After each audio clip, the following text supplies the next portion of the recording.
श्री स्वामी समर्थ अध्याय 8. श्री गणेशाय नमः. जय जयाजी सुखधामा, जय जयाजी परब्रह्मा, जय जय भक्त जन विश्रामा, अनंत वेशा अनंता. राजे निजाम सरकार, त्यांचे पदरी दप्तरदार, राजे राय बहादर, शंकरराव नामक.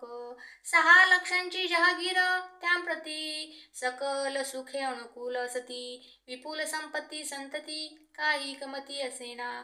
परिपूर्व कर्म गाध, तया लागला ब्रह्म संबंध.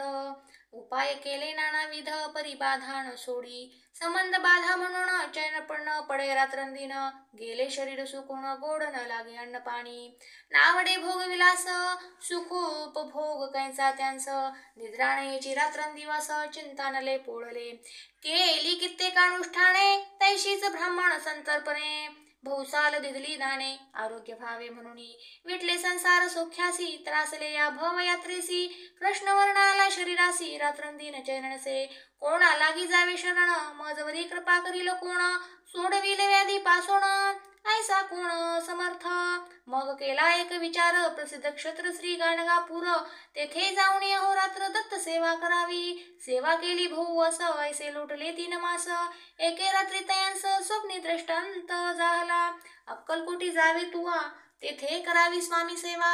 येथे वचनी भाव धरावा, तेने व्याधी जाय दुरी. तरी ते तेथेची राहिले, आणखी अनुष्ठान आरंभिले. पुन्हा तयासी स्वप्न पडले, अक्कलकोटी जावेत्वा. हे जाणून हित गोष्टी, मानसी विचारुनी शेवटी. त्वरित आले अक्कलकोटी, प्रिय पत्नी सहित.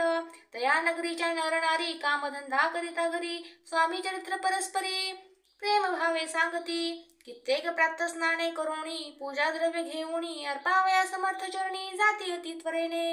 इति श्री स्वामी चरित्र सारामृत, नाना प्राकृत कथा संमत. सदा परिसोत प्रेमळ भक्त, अष्टमोध्याय गोडः. श्री स्वामी चरणारविंदार्पणमस्तु. इति श्री स्वामी चरित्र सारामृते अष्टमोध्याय श्रीरस्तु.